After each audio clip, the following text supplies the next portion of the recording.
বর্তমান সরকারের প্রতি আস্থার অভাব। এই ঘটনা যে ঘটতে পারে তার জন্য জনমানুষের পক্ষ থেকে কিন্তু ইঙ্গিত সংকেত বিভিন্ন সময় দেওয়া হয়েছে।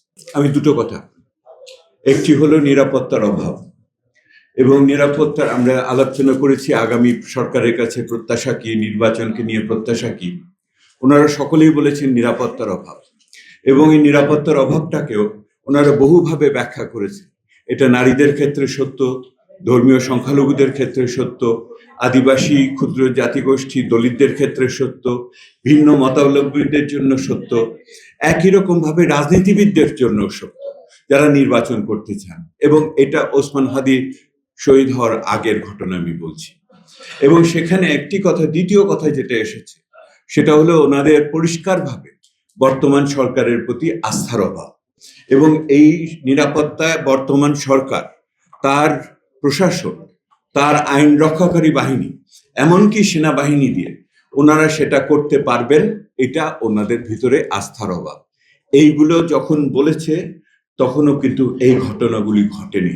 সেহেতু এই ঘটনা যে ঘটতে পারে তার জন্য জনমানুষের পক্ষ থেকে কিন্তু ইঙ্গিত সংকেত বিভিন্ন সময় দেওয়া হয়েছে। আমি একটা কথাই শুধু বলে এখানে শেষ করতে চাচ্ছি। কোকো ও শিয়া বাটারের ইউনিক কম্বিনেশনে তৈরি Natura expert care body lotion স্কিনের ড্যামেজ হিল করে, ত্বক রাখে সফট ও ময়েশ্চারাইজ। লুকিয়ে আর কতদিন, বাই বাই ড্যামেজ স্কিন। বাংলাদেশে শুধুমাত্র একটি রাজনৈতিক নির্বাচনী আন্দোলন হচ্ছে না, বাংলাদেশে একটি সাংস্কৃতিক এবং আদর্শগত আন্দোলন হচ্ছে। এবং এই আদর্শগত এবং যাকে আপনারা বলেছেন বাংলাদেশের অস্তিত্বের উপর আঘাত, এই দুটি বিষয় ক্রমান্বয়ে একত্রিত হচ্ছে।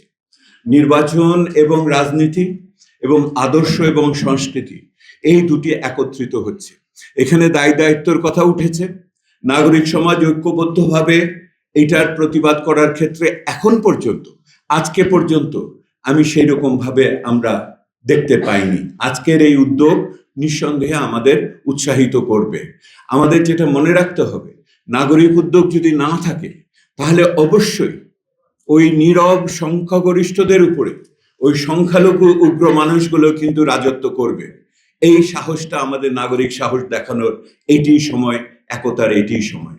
আরেকটা কথা বলি, শেষ করি।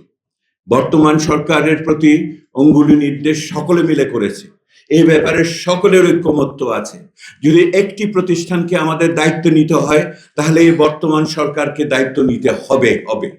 এবং এই সরকারের যে ঘটনাটা ঘটেছে তাদের মনে রাখা উচিত, তারা কোনো নির্বাচিত সরকার না, বৈধ সরকার হয়তো, কিন্তু তারা নির্বাচিত সরকার না। একটি অনির্বাচিত সরকারের শাসন করার যোগ্যতা, ক্ষমতা থাকে ততক্ষণ যখন তার নৈতিক বৈধতা থাকে। এই ঘটনার ভিতর দিয়ে বর্তমান সরকার তার নৈতিক বৈধতা অনেক ক্ষেত্রেই হ্রাস করে ফেলেছে।